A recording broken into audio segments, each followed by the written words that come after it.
आत्मा के 3 प्रकार के जो भेद किए गए, बहिरात्मा, अंतरात्मा और परमात्मा, तो ये भेद आत्मा की पर्याय अपेक्षा है, उसकी अवस्था विशेष का नाम है।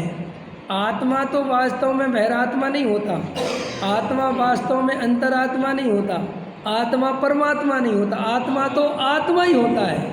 तो फिर 3 नाम किसके हैं? ये 3 नाम पर्याय के हैं। अब वर्तमान में जो संसारी मिथ्या दृष्टि जीव हैं वे बहिरात्मा कहलाते हैं।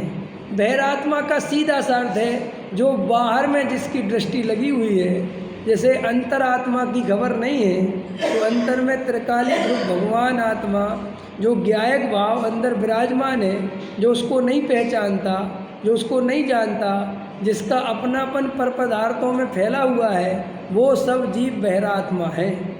और बहिरात्मा जीव 4 गति के 84 लाख योनि के जन्म मरणों के चक्रों में फंसा रहता है और दुखों को भोगता ही रहता है। इसलिए जिन जीवों को ये दुख लगते हों और अब जन्म मरण नहीं करना हो, बुढ़ापे का दुख नहीं भोगना हो, 4 गति परिभ्रमण नहीं करना हो, निगोद नहीं जाना हो, वे जीव अंतर आत्मा बनने की तैयारी करें। और अंतर आत्मा कैसे बनते हैं? भेद ज्ञान से। जब शरीर और आत्मा को भिन्न जानकर, रागादि को और ज्ञान को भिन्न जानकर जब अपने शुद्धात्मा में अपनापन करते हैं और शरीर आदि रागादिक से अपनापन तोड़ते हैं, तब यह जीव अंतर आत्मा की यात्रा पर निकलता है। और अंतर आत्मा 4थे गुण स्थान से चालू होता है और 12वें गुण स्थान तक अंतर आत्मा कहलाता है। और 4थे से 12वें की यात्रा निरंतर जो जीव शुद्धोपयोग बढ़ाता चला जाता है तो उसके गुण स्थान बढ़ते चले जाते हैं और शुद्धोपयोग बढ़ते बढ़ते अपने स्वरूप में अनंत काल के लिए स्थिर हो जाता है, तो उसका नाम है परमात्मा।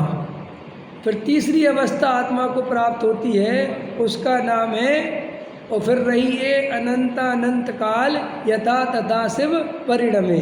फिर अनंत काल के लिए सिद्धालय में विराजमान हो जाते हैं और वह आत्मा परमात्मा के रूप में सदा काल शाश्वत बना रहता है और अनंत सुख को भोगता है।